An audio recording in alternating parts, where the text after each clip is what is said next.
Yeah, so it fits. And this is a great thing about an 8.5 wide trailer. I've tried to do this in the past with a 7-foot wide trailer, and it's doable, but man, it's hard to get out. You almost have to do the Dukes of Hazzard thing to get in and out. With the 8.5 wide trailer, I've got room for our mattresses. I've got room to easily open the door and get in and out. Still got plenty of room over here, you know, and the Teryx 4 is a fairly good size UTV. So there's the roof space. Because of the dovetail on this trailer, I still have a full 7 feet back here at the door. If you don't have the dovetail on your trailer, then your door opening is going to be your limiting factor, right? So I do like this soft dovetail. If you buy one of these trailers, definitely get that, because it keeps your door opening the same height as your ceiling, so you don't ever have anything to worry about. And now I should have plenty of space back here still to put the Raptor in here. So let's do that. So I think we're all loaded up now. I put the generator back here because that sucker's heavy. And this way we can just roll it up the ramp instead of trying to lift it up into the back of the pickup truck. But anyway, we got the Raptor in here. It fits pretty good, doesn't it? So this trailer is a 20-foot trailer. And let me show you what I got up front here. It's a 20-footer. But you remember how I built this tabletop so I could have a microwave. This is our portable TV antenna that I put outside once we set up camp. I got to hang the TV up there, put a cabinet up here. So it's really handy for like making lunch or whatever on this tabletop here. But I lost about 2 feet up here. So I turned my 20-foot trailer into an 18-foot trailer, but that's okay because, like I said, it's super handy to have all this space up here. So FYI, it fits pretty good. Of course, we got stuff that we're putting back here too. We got to put the coolers and all that stuff back here, and then we'll put our clothes and everything in the bed of the truck, or excuse me, the back seat. So we're going to be pretty loaded up. Yeah, this is what I call hybrid camping, because it's not, you know, a full-on camper. Obviously there's no plumbing in here, but man, it makes primitive camping so much nicer. I mean, if the weather turns bad for a few hours and it starts raining, you can come back in here and warm up some stuff in the microwave, watch some TV. You know, I got my little cabinet up here with all the, you know, paper towels and cups and cutlery and dishes and all that stuff that we need, so we don't have to pack that stuff around all the time in bags. So it's kind of like a half kitchen, I guess you could say, and it works out pretty good. So I think we are ready to hit the road. And hopefully when we get there, there's not 8 million people there already. With the eclipse coming Monday and the weather forecast showing improving conditions, the off-road park down here might be packed, but I guess we'll find out when we get there. Are you ready? Yep. All right.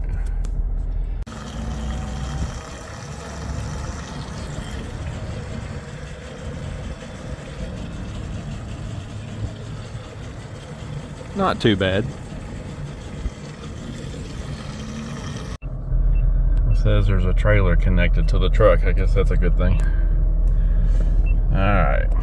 So let's find. Gonna reset this. Austin thinks we're gonna get, what'd you say, 8 miles per gallon on the way down here? Yeah. Say that, that's pretty accurate on what I heard. Yeah. I agree. We'll see. I hope not.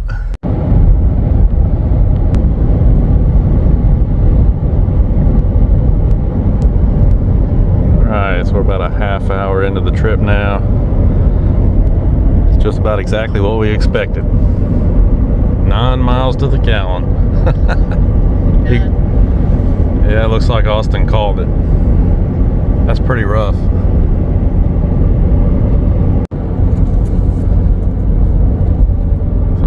Pull over here and stretch our legs. Looks like you nailed it though, Austin. 9.1 miles to the gallon. I said 10. Oh, I thought you said 9. You said 9.5. You said 9.5, I said and I just said the full 10. Well, we were all pretty close. It's dark, but we made it all the way down here. Pretty good time. Now we got the camper part of this thing set up. See, this is why this is such a great idea, because you can put as many machines in there as you can fit, but you can still use it to sleep in. I think it works out pretty good. I think Austin's already going to sleep.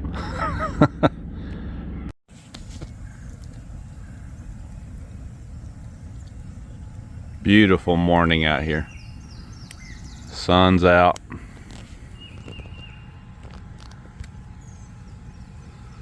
Haven't seen the sunshine for several days, but man, it's going to be nice out here today. Trying to get some charcoal going over here because the wife's got some great ideas for breakfast. But 38 degrees, I think, so I'm just going to hang out here by the fire for a little while.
fantastic view up here. You can see Kentucky Lake out in the distance.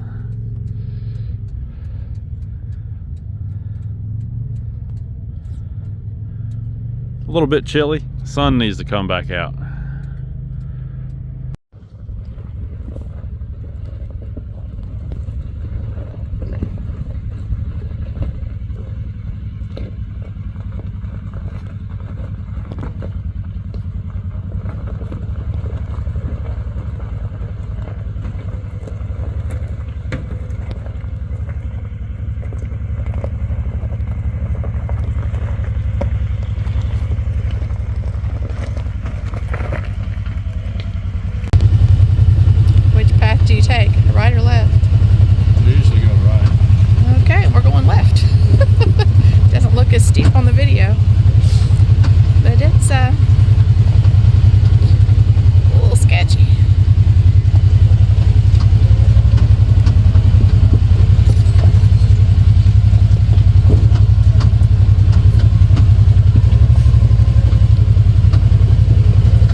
Are we ready?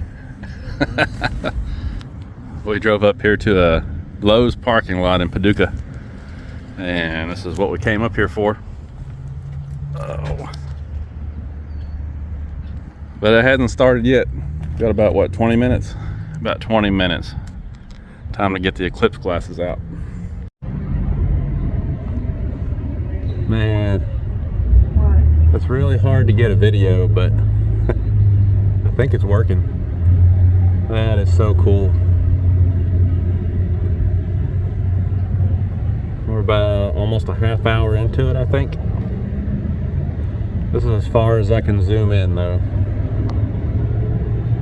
Pretty awesome.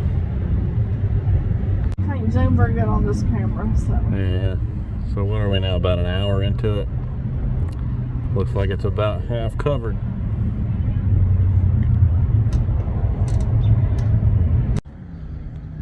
This is so cool.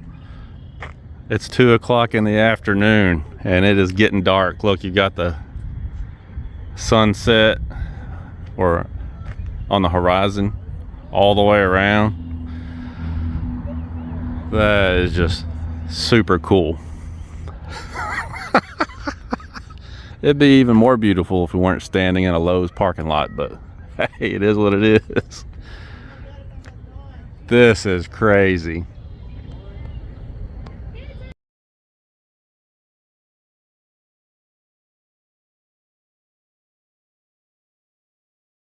Well, we made it back home, so now comes the not fun part, which is cleaning up all this mud. Down there at the Land Between the Lakes where we were at, there's a lot of sand and grit in the mud, and so that stuff gets all over your machine, and it's actually not very good for the machine, to be honest. That sand and grit will get in nooks and crannies and joints and everything, and brake pads. It'll eat stuff up pretty fast, so that's the unfortunate thing about it. Got to get these things back outside whenever the weather clears back up. We've got some rain coming through right now, but maybe here in the next couple of days we'll pull these things out and get the pressure washer out and start cleaning them. But anyway, we had a great time. You know, we haven't really gone camping like that together as a family for a few years, I don't think. Trying to remember if we've even done it since the COVID stuff began. I don't think that we have. So it was a good time. The weather was perfect. It was a little chilly those first 2 mornings, but not a big deal. Ended up being sunny every day and beautiful.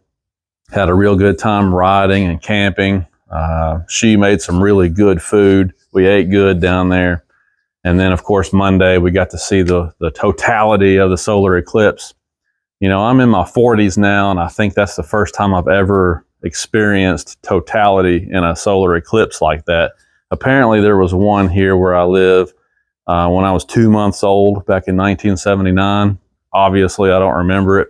We had a partial eclipse in 1994 when I was in high school. I kind of remember that one.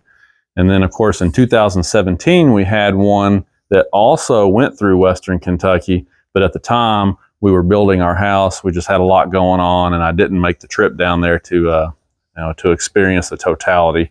So I stayed here in central Kentucky, and I think we were at like 95% obscurity or something like that. So it got dim outside, but it just wasn't the same, you know. So this time in 2024, I wanted to make sure that we went down there to Western Kentucky so we could experience the totality. Who knows if I'll ever get to see it again. I think it's 20 more years before there's another one. So anyway, that was really cool. We had a great time, really did. As far as the truck goes, 9 miles to the gallon. That's about what I expected. You know, like I've said many times before, the more fuel efficient your powertrain is, the bigger the chunk you'll lose of your MPG when you start working it. It's just the way it is. You know, these diesel trucks like you saw last week out on the open road with no load on it, 20 miles per gallon with those 35-inch tires. If you had stock wheels and tires, you'd be well into the 20s. Really great mileage for a full-size, heavy-duty truck. But you put a trailer behind it, and you're right down in the single digits. No advantage whatsoever over a gasoline truck if you're working it. The thing about it is, diesel fuel was everywhere from $3.60 to $4.20 a gallon, depending on where we stopped along this trip that we were on the last few days, which is a lot more expensive around here than gasoline. Plus, the truck was burning the exhaust fluid pretty fast towing that trailer. So all in all, yeah, you're gonna spend more money. I spent more money on this trip towing with the diesel truck than I would have if I still had the gas V8s. That's for sure. No savings whatsoever in the pocket. The advantage, though, is the performance. I mean, with that load on the truck, that thing would stay in overdrive all the time. It would downshift to 5th gear. That's a 6-speed transmission. It would go down to 5th gear sometimes, like on a really steep hill. But most of the trip, it was in 6th gear, just cruising the whole way. Absolutely would never be able to do that with a gasoline truck. So the comfort is just superior, really. I mean, it's just less fatiguing mentally because you're not listening to the engine rev up and down. I've said this many times before. It's just a better experience towing with the diesel truck. You're not saving anything. You're spending more, but at least it's a better experience. So you're still getting something out of it. So anyway, 9 miles to the gallon over 500 miles. That's a lot of fuel and a lot of money. But we had a great time. Got to see an old college buddy, one of my best friends from college. Don't see him very often anymore. Got to visit with him, ate some great food, camped out in the woods, had great weather, the Eclipse, getting these things muddy, the whole 9 yards. It was a really great trip. Look forward to this kind of stuff all winter long. So I'm glad that we got to do that. I appreciate you guys watching. We'll talk to you later.